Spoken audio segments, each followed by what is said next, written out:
महायोगपीठे तटे भीमरथ्यां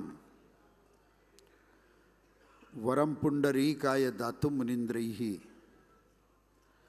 समागत्य तिष्ठन्तमानन्दकन्दं परब्रह्मलिंगं भजे पांडुरंगम। नमः शंभवाय च मयो भवाय च नमः शंकराय च मयस्कराय च नमः शिवाय च शिवतराय च। पहला मैं मेरा परिचय देता हूँ।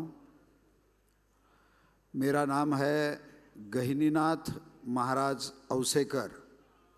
मैं पंढरपुर, ये महाराष्ट्र में का महाक्षेत्र है और उस पंढरपुर का मैं वारकरी हूँ। वारकरी पंढरपुर में वारकरी की दो तरीके से वारकरी होता है। एक बाह्य अंग से वारकरी होता है, एक अंतरंग से वारकरी होता है। जो बाह्य अंग से वारकरी होता है उसके सर पर एक टोपी होती है या उसके सर पर पटका, रुमाल या शमला ये होता है। उसके गले में तुलसी की कंठी होती है। उसके मस्तक पर चंदन होता है, गोपी चंदन जिसको कहते हैं। और उसके मुख में हमेशा पंढरीनाथ भगवान का नाम होता है। और जिस दिन वो माल अपने गले में समर्पित करता है वो प्रभु के चरणों को समर्पित हो जाता है, इसीलिए उसको वारकरी कहते हैं। प्रथमतः मैं हमारे यहाँ के विधायक आदरणीय प्रसाद जी लाड़, इनको बहुत बहुत धन्यवाद देता हूँ। और इसकी जो संकल्पना है, हमारे जो गिरीश जी कुलकर्णी, इनको भी धन्यवाद देता हूँ। इसलिए धन्यवाद देता हूँ कि आज महाराष्ट्र से इतने लोग यहाँ पर आए हुए हैं। हम लोग महाराष्ट्र में रह के एक दूसरों को कभी कनेक्ट नहीं हो पाए, एक लोगों की पहचान नहीं हो पाए। और आज इस माध्यम से आज बहुत लोगों की हमारी मुलाकात हमेशा होते रही है। प्रथमतः मुझे इतना आनंद हो रहा है कि अरिस्टोटल ने कहा है, महात्मा जी ने कहा है कि राजकारण जो करता है उसको अध्यात्म का बल होना चाहिए, उसको अध्यात्म की शक्ति होना चाहिए, वो अध्यात्म पढ़ना चाहिए। वो king must be A philosopher, राज्य करता ये तत्वज्ञानी होना चाहिए। और प्रसाद जी को अगर आप देखेंगे तो जब भी राजकारण करते हैं तो धर्म की सेवा ही करते हैं। और धर्म की सेवा करते हैं तो राजकारण में भी वो धर्म को ही लाते हैं, इतना ध्यान में रखिए। और उनके साथ एक निष्पृह व्यक्तिमत्व जिन्होंने अपना संपूर्ण आयुष्य समर्पित किया है, जो हमारे सुनील जी देशपांडे हैं, उनका भी जितना कौतुक करेंगे वो आज सही बोले तो कम है। प्रथमतः पंढरपुर ये महाराष्ट्र की अध्यात्म की राजधानी है। पंढरपुर में जैसा जगन्नाथपुरी में एक रथ यात्रा को 15-15 लाख 20-20 लाख लोग रहते हैं, वैसे ही पंढरपुर में आषाढ़ मास में जो एकादशी होती है, देवशयनी एकादशी जिसको कहते हैं, उस एकादशी को पूर्ण महाराष्ट्र में से कम अगणित दिंडी लोग पाई चलते हुए आते हैं। उनको वो लोग किसी व्यवस्था की अपेक्षा नहीं करते हैं, वो लोग किसी संरक्षण की अपेक्षा नहीं करते हैं, वो सिर्फ प्रभु के ऊपर भार डाल के चलते हैं। हमें कौतुक है कि महाराष्ट्र शासन हो, केंद्र शासन हो या जितनी भी मानवता को सहयोग करने वाली संस्थाएं हो, वो सब लोग वारकरी के लिए अतिशय परिश्रम लेके उनको कष्ट न होना, इसके लिए बहुत बड़ी व्यवस्था वो लोग करते हैं। उनको देना उतने धन्यवाद आज हम कम है। पंढरपुर में ऐसी व्यवस्था है, आज अगर आप विश्वनाथ जी के दर्शन को जाएंगे तो चारों बाजू से आपको दर्शन की व्यवस्था हो सकती है। लेकिन पंढरीनाथ भगवान के दर्शन को जब आप जाएंगे तो उनके चरण दर्शन की व्यवस्था है। तो कम से कम लाख लोग दर्शन व्यवस्था के लिए आते हैं, तो 1 मिनट में कम से कम सिर्फ हम लोग 40 लोगों को दर्शन दे सकते हैं। और इतनी व्यवस्था सुंदर मंदिर समिति की ओर से होती है। जितने भी भाविक आते हैं उनको कम से कम 48 घंटा आज उनको दर्शन के लाइन में भी जब ठहरना पड़ता है, तो मंदिर समिति की ओर से उनको हर तरह का संरक्षण दिया जाता है। पहला संरक्षण उनको धूप से दिया जाता है, दूसरा संरक्षण उनको किसी तरह से हवा नहीं लगे उसका देते हैं, तीसरा संरक्षण उनको सफोकेशन नहीं होना इसके लिए एयर कूलर्स की व्यवस्था की जाती है, बीच में से कोई भी आदमी अंदर न आए इसके लिए गार्ड्स की व्यवस्था की जाती है, उनको भूख लगे तो पूर्ण फलाहार की व्यवस्था मंदिर समिति के पास से फुकट में की जाती है, पानी की व्यवस्था की जाती है। और सबसे ज़्यादा अभी कल आदरणीय मोहन जी भागवत जी ने कहा कि मंदिर समिति का पैसा अतिशय लोकोपयोगी होना चाहिए। अगर आप कोरोना काल में अगर देखेंगे तो कम से कम 4000 लोगों को मंदिर समिति खाने की व्यवस्था करती थी। ये तो जिनको व्यवस्था नहीं है उनको तो करती थी, लेकिन जिनके घर में कोई नहीं है, अनाथ है, उनके लिए भी गाड़ी पर कुछ गार्ड्स भेज के उनको खाने की व्यवस्था ये मंदिर समिति ने की है। ये मैं हर्ष के साथ आपको कहना चाहता हूँ। ठीक है, मानव के लिए तो हम करेंगे ही करेंगे, लेकिन वहाँ से एक 50 किलोमीटर पर एक बड़ा फॉरेस्ट है। वो फॉरेस्ट में आज धूपकाली की वजह से पानी की व्यवस्था नहीं थी। आज धूपकाली की वजह से वहाँ पर उनको चारे पानी की व्यवस्था नहीं थी, तो मंदिर समिति ने उनको पूर्ण पानी की व्यवस्था और खाने की व्यवस्था भी की थी। और गांव में जितने भी मैं प्राणी होंगे, जितने भी उसमें अपने छोटे, आज अपन एक कुत्ता बोलते हैं, लेकिन उधर से लेके हर एक के पंढरपुर में जितने भी प्राणी हैं उनके खाने की भी व्यवस्था ये मंदिर समिति ने की है। एक पंढरपुर जिसको दक्षिण काशी कहते हैं, आज पंढरीनाथ भगवान का दर्शन लेने से जैसी काशी स्वयं रची हुई है, वैसा पंढरपुर भी भगवान पुंडलिक के भक्ति से नाहम वसामि वैकुंठे योगीनाम हृदये न च मद्भक्ता यत्र गायन्ति तत्र तिष्ठामि नारद। भगवान स्वयं इस भूतल पर अवतीर्ण होके उस पुंडलिक के पास आए, आकर खड़े रहे, तो पुंडलिक ने कहा तरी अम्मी का जन्मावे कवणे लागी जियावे जरी वडिला या चिंतावे विरुद्ध मने। मैं माँ बाप की सेवा छोड़ के तेरे दर्शन को नहीं आऊँगा, मैं पहले कर्तव्य करूँगा फिर आपके दर्शन को आऊँगा। इसीलिए पुंडलिक जी ने एक ईंट भगवान के लिए फेंकी थी। आज भी प्रभु उस ईंट पर ही खड़े हैं। ऐसा कहते हैं युगे 28 विठवरी उभा वामांगी रुखमाही दिस दिव्य शोभा। इसीलिए हजारों दिंडी आज आषाढ़ मास, कार्तिक मास, माघ मास, चैत्र मास इतना मिला के कम से कम एक 40 लाख लोग इस 4 यात्रा में आते हैं, और बाकी के कम से कम 1.5 करोड़ लोग साल भर में श्री विट्ठलनाथ जी का दर्शन लेते हैं। मंदिर समिति की ओर से आज पूर्ण व्यवस्था है। कोविड के अंदर मंदिर समिति ने इतना अच्छा काम किया है, इतना अच्छा काम किया है। आदरणीय मोहन जी भागवत जी का पंढरपुर आना हुआ, और कल भी हम उनको मंदिर समिति के बारे में हम कहते थे, और कल जब उनका मार्गदर्शन हुआ, हमारे साथ मंदिर समिति के डिप्टी कलेक्टर आए हुए हैं, मंदिर समिति के सम्माननीय विश्वस्त आदरणीय शिवाजीराव जी मोरे वो भी यहाँ पर आए हुए हैं। हमेशा बैठ के, कल जब आदरणीय मोहन जी से उनका प्रबोधन हुआ, मंदिर समिति ने हमने बहुत कल रात में बैठ के उसके अंदर क्या क्या चीज़ों का और इम्प्लीमेंटेशन करना चाहिए। मंदिर में आने के बाद सबसे पहली चीज़ ऐसी है कि स्वच्छता तो दिखनी चाहिए, वो स्वच्छता तो हमने की पूर्ण व्यवस्था की है। दूसरी बात, आने के बाद जो भक्त मंदिर में आता है वो श्रद्धा से आता है, भक्ति से आता है, भाविकता से आता है, उसका मन न दुखावे इसकी व्यवस्था करनी चाहिए। जैसे मंदिर प्रशासन के ओर से लोगों की इच्छा होती है, वैसे भाविक लोगों ने भी मंदिर में जो व्यवस्था होती है वो व्यवस्था में अपन समर्पित होना चाहिए। आज ये मंदिर कनेक्ट के माध्यम से आज बहुत अच्छा कार्यक्रम आयोजित किया गया है। आज देश से हो विदेश से हो हजारों आज हम लोग, कोई व्यवस्थापक है, कोई ट्रस्टीज़ है, उनके विचार अच्छे सुनने मिले।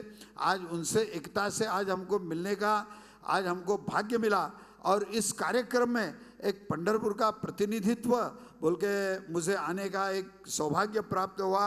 और आप जैसे पूरे सज्जनों से जो भगवान के भक्त है वो उनसे आज आपको मिलने को मिला। हमारे पास संत ऐसा कहते हैं, जो भगवान का भक्त है उसके लिए क्या करना चाहिए, मस्तक है पायावरी, उसके पैर पर आप मस्तक रखना चाहिए।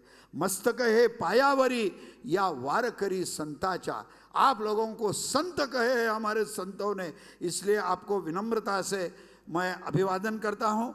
हमको एक 15 मिनट का टाइम दिया गया था, उसके हमारे मंदिर समिति के डिप्टी कलेक्टर जो हमने काम किया है उसका प्रेजेंटेशन करेंगे। मैं आदरणीय राजेंद्र जी साहब से, शेड़के साहब से विनंती करता हूं कि आप आगे का कार्यक्रम करिए। धन्यवाद, नमस्कार, रामकृष्ण हरि। एक बार हमारा गजर करिए, पुंडली कवरदे हरि विठ्ठल श्री ज्ञानदेव तुकाराम, पंढरीनाथ भगवान की, माता रुक्मिणी की, सब संतन की। एक बार जोर से बोलो, Ramkrishna Hari.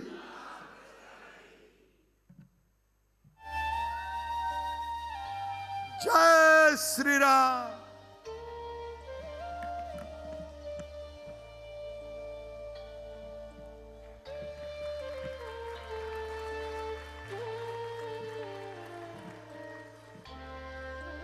Good afternoon to all of you. Ramkrishna Hari. अभी हमारे को प्रेसिडेंट गैनीनाथ महाराज अवसेकर ने जो हमारा तीर्थ क्षेत्र भगवान विट्ठल का तीर्थ क्षेत्र है पंढरपुर, उसके बारे में आपको जानकारी दी है। मैं Rajendra Shelke, EO executive officer of temple, आपको प्रेजेंटेशन के माध्यम से जो हमारे पंढरपुर के मंदिर में जो भी गतिविधियाँ होती है और एक लोगों को, भक्तों को कैसे दर्शन दिया जाता है, उनको क्या क्या सुविधा दी जाती है, इसके बारे में जानकारी दे रहा हूँ।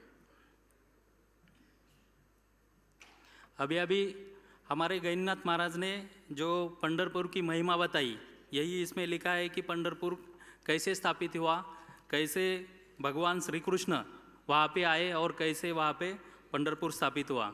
ये पंढरपुर के लिए महाराष्ट्र गवर्नमेंट ने एक पंढरपुर टेम्पल एक्ट 1973 में किया है। ये महाराष्ट्र का एकमेव टेम्पल है जिसको अपना एक्ट है। इस एक्ट के तहत ये हमारी मैनेजमेंट बॉडी यानी विट्ठल रुक्मिणी समिति ये इस मंदिर को गवर्न करती है। ये कमेटी 26 फरवरी 1985 में ये एक्टिवेट हुई। उसके बाद ये पूरी मंदिर की देखभाल ये समिति की ओर से होती है। ये समिति गवर्नमेंट उसको स्थापित करता है।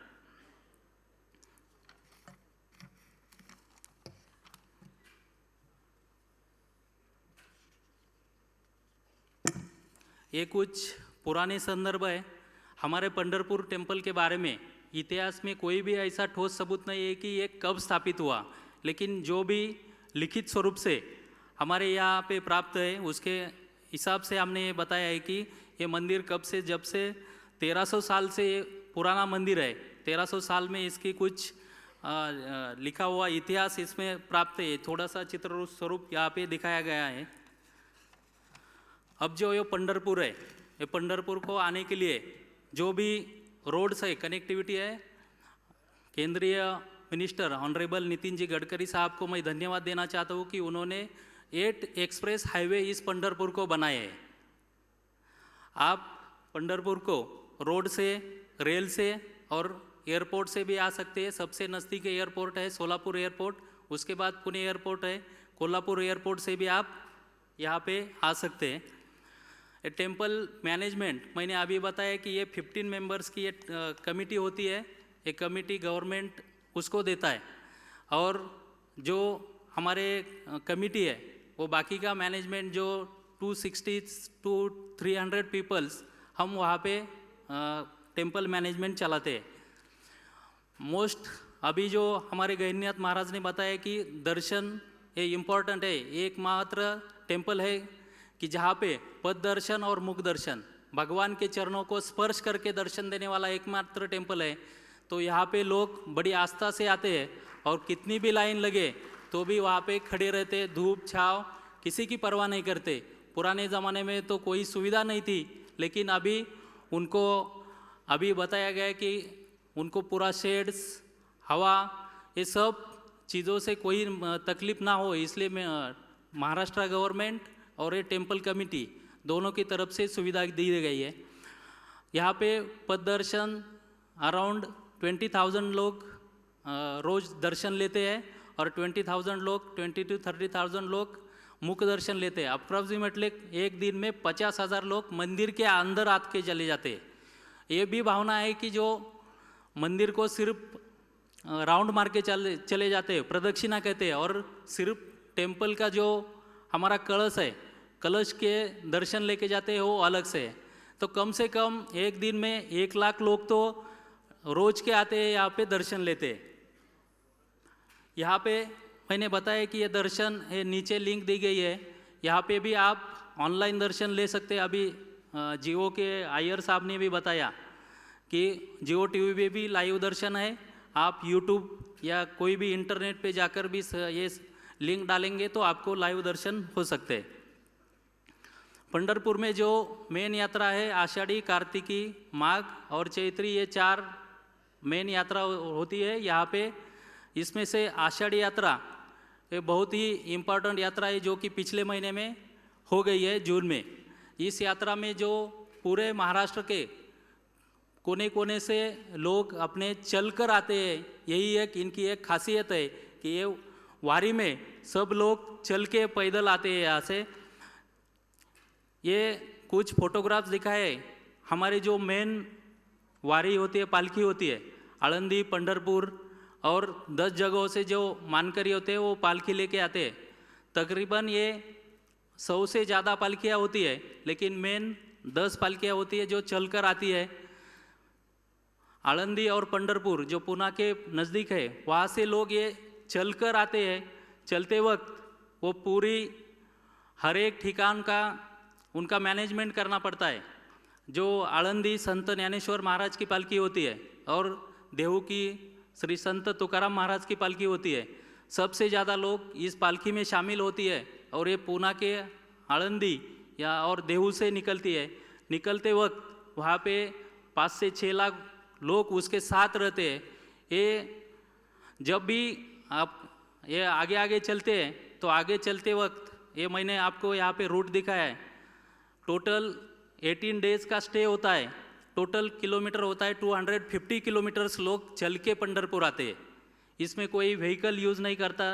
वहाँ पे स्टे जो है वो फिक्स वहाँ पे होता है। वहाँ का जो लोकल मैनेजमेंट होता है, हमारे गवर्नमेंट स्टाफ होता है, गवर्नमेंट ऑफिसेस, रेवेन्यू ऑफिसेस होते हैं, उसमें लोकल बॉडीज़ होती है, वो पूरी की व्यवस्था वहाँ पे देखती है। तो ये मैंने मैप पे दिखाया कि देहू और आळंदी ये जो मेजर 2 पालकी होती है, संत ज्ञानेश्वर महाराज और संत तुकाराम महाराज, तो ये कहाँ से निकलते हैं और 20 डेज़ के बाद वो पंढरपुर पहुँचते हैं।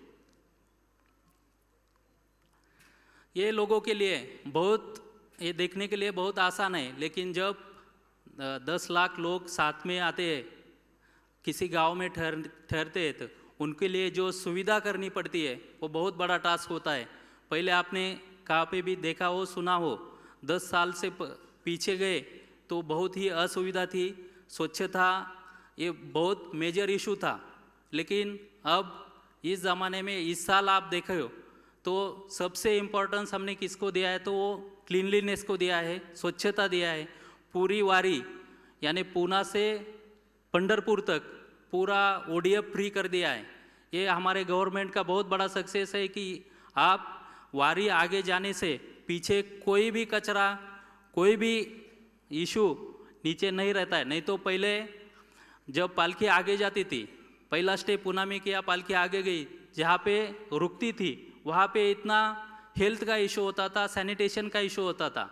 लेकिन अब जहाँ पे वो पालकी रुकती है वहाँ पे हमने फिक्स टॉयलेट से मोबाइल टॉयलेट्स का यूज़ किया है और हमारे इतने स्वयंसेवक खड़े किए हैं कि पीछे कोई भी कचरा ना हो, पूरी स्वच्छता हो, इसका पहला ख्याल रखना पड़ता है। फिर वो सभी लोगों को 5-6 लाख लोग एक जगह पे रहते हैं तो उनको पूरा खाने पीने का बंदोबस्त, उनको क्लीन वाटर देना है, बाथिंग वाटर देना है, ये सब सुविधा उधर देखते हैं। इसलिए वहाँ पे EOC खड़े किए जाते हैं, पब्लिक एड्रेस सिस्टम रहती है और पूरे सभी गवर्नमेंट ऑफिसेस उस एरिया के, पुणे में है तो पुणे के कलेक्टर, पुणे के कमिश्नर और वहाँ के जो लोकल बॉडीज़ होते हैं सब इसमें इन्वॉल्व होते हैं और सभी ये काम करने में जुड़े होते हैं। जब भी ये पूरा 250 किलोमीटर्स वो चल के आते हैं, चल के आने के बाद पंढरपुर के पास वो 5-6 किलोमीटर के पास वो वाखरी करके स्टेशन है, उसको 65 एकर्स एरिया हमने वो पालकी आने के बाद उधर रुकने के लिए किया है। उधर भी बहुत सारी सुविधा देनी पड़ती है और दे रहे हैं।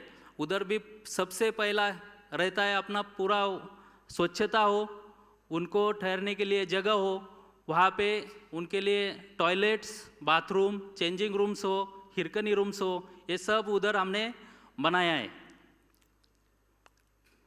यहाँ पे सबसे इम्पोर्टेंस आता है क्लीनलीनेस, उनका हाइजीन देखना है, फिर भी उनको टॉयलेट्स मैनेजमेंट करना पड़ता है। सबसे इम्पोर्टेंट टॉयलेट्स है, उनके लिए बाथरूम है और पानी है, ये सब सुविधा हम उधर पे देते हैं। वहाँ पे मेडिकल सुविधा भी उनके लिए अरेंज करते हैं और उनकी सुरक्षा के लिए हमारे जो पुलिस ऑफिसर्स है, मंदिर के जो कमांडोज है, फिर जो लोकल बॉडीज़ है, स्वयंसेवक भी मिलते हैं, वो भी पूरी सुरक्षा का जिम्मेदारी वहाँ पे उठाते हैं। क्विक रिस्पांस टीम भी वहाँ पे होती है, इंसिडेंस रिस्पांस टीम, वहाँ पे कलेक्टर, उनके कमांडर होते हैं, उनके अंडर SP साहब, कमिश्नर साहब, ये सब लोग वहाँ का मैनेजमेंट करते हैं। बाकी के तीर्थ क्षेत्रों पे उनकी यात्रा 1 या 2 दिन चलती है, लेकिन हमारी जो ये आषाढ़ी यात्रा है ये 1 महीना चलती है, तो 1 महीना पूरा मैनेजमेंट सिर्फ आषाढ़ी वारी का नियोजन में जुटा हुआ होता है। जो भी भक्त लोग इस वारी में शामिल होने वाले हैं, उनके लिए जो भी सुविधा देनी है तो वो हम मैनेज करते। जब ये टेम्पल सिक्योरिटी के लिए हमने पूरे CCTV लगा दिए हैं जहाँ से एंट्री होती है। मैंने बताया कि 2 तरफ के दर्शन होते हैं, 2 टाइप के, एक मुख दर्शन, एक पद दर्शन, तो दोनों तरफ से लोग स्क्रीन करके आते हैं, उससे भी लोगों का काउंटिंग होता है। कल का काउंटिंग है, अभी 21,000 पद दर्शन के काउंटिंग हुए हैं और 35,000 मुख दर्शन का काउंटिंग हुआ है। तो ये काउंटिंग भी होता है, कितने लोग आते हैं, कितने लोगों को सुविधा देना है, ये भी हम देखते हैं। जब भी ये आषाढ़ी वारी का जो मेन दिन रहता है तो उस दिन पंढरपुर तीर्थ क्षेत्र में कम से कम 20 से 25 लाख लोग एक साथ आते हैं।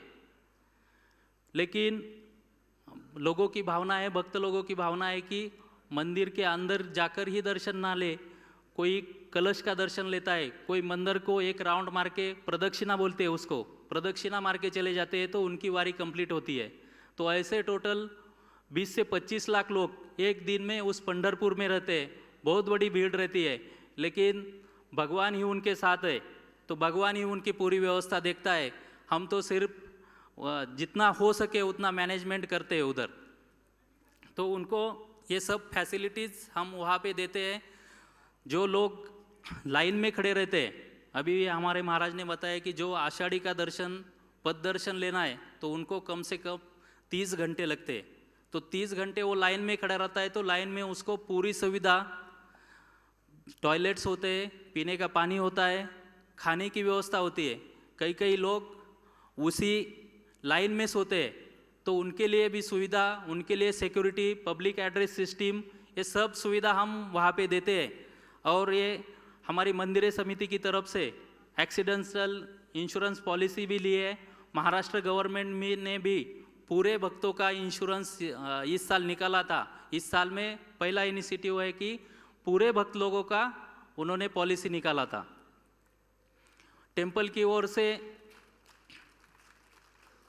जो सुविधा देते हैं, जो भक्त लोग आते हैं वो सबसे प्रार्थना करते हैं कि वो कुछ दर्शन के बाद प्रसाद लेके जाए, इसलिए लड्डू का भी हम कमेटी की ओर से लड्डू तैयार करके वो भी उनका सेल करते हैं।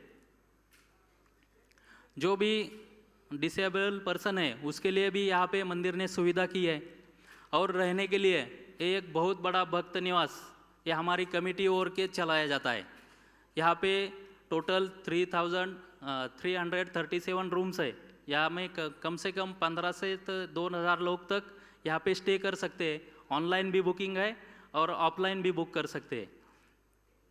ट्री प्लांटेशन, गौशाला ये भी हमारी समिति की ओर से चलाया जाता है। 250 गायों को हम वहाँ पे पालते हैं। अब मंदिर की पब्लिसिटी, मंदिर का जो भी इनकम है भक्तों को सुविधा देने के लिए बढ़ाना चाहिए, इसलिए हम इंफॉर्मेशन टेक्नोलॉजी यूज़ कर रहे हैं। वेबसाइट पे भी पूरा हमारी इंफॉर्मेशन है, लाइव दर्शन देते हैं। इसी दौरान जो अभी मैंने बताया कि 20 से 25 लाख लोग आषाढ़ यात्री का दिन आते हैं, तो डिजास्टर मैनेजमेंट का भी पूरा इस्तेमाल हमको वहाँ करना पड़ता है, ये भी हम वहाँ पे करते हैं। अभी जो कल जो बात हुई कि सिर्फ दर्शन ही एकमात्र हमारा संदेश नहीं है, लोगों को मेडिकल की सुविधा, खाने की सुविधा और जो भी शैक्षणिक सुविधा ये भी हम देख रहे हैं। उसमें हम अन्न छत्र चलाते हैं।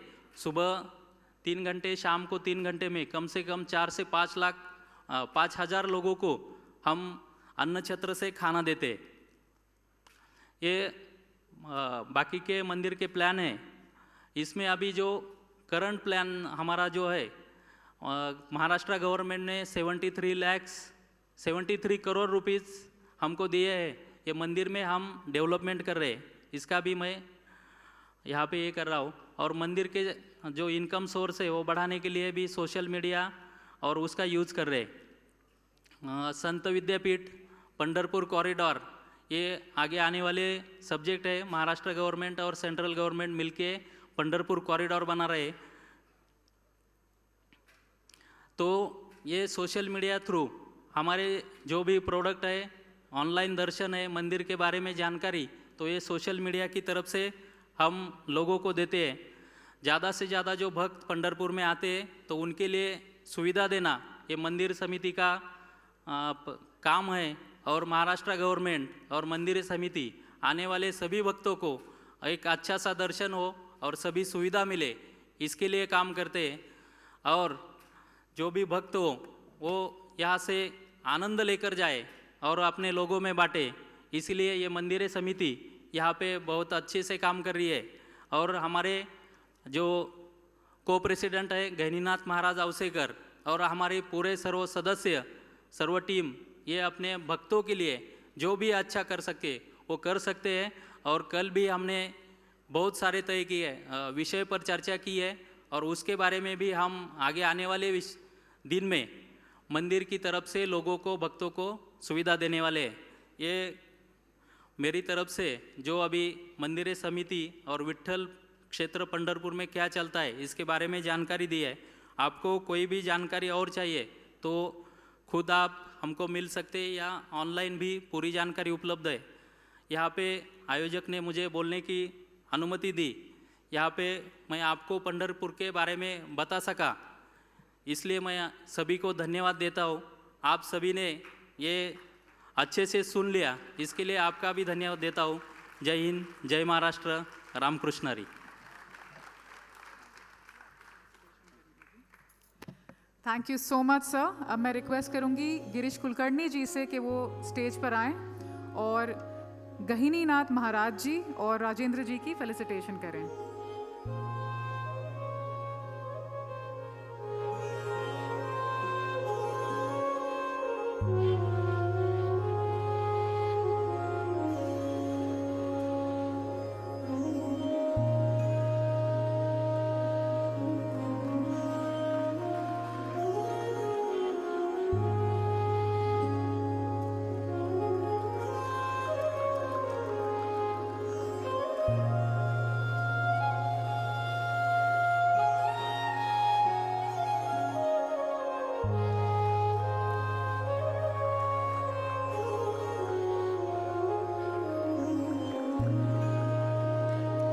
Thank you so much.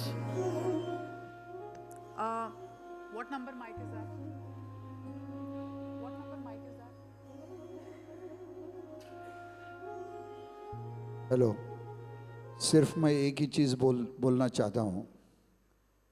सही बोले तो यहाँ पर जो सम्मान सत्कार होना है वो आदरणीय प्रसाद जी लाड़ और गिरीश जी कुलकर्णी का होना चाहिए। उन्होंने हम कुछ नहीं करते हुए भी हम हमारे मंदिर के लिए सीमित है, हम हमारे मंदिर का ही विकास करना चाहते हैं, लेकिन इन दोनों के विचार पूर्ण भारत के मंदिर कनेक्ट होना, ये इतनी बड़ी उनकी बात है। मैं आज मंदिर समिति की ओर से आपको और प्रसाद जी को पंढरपुर आने का न्योता देता हूँ। धन्यवाद। रामकृष्ण।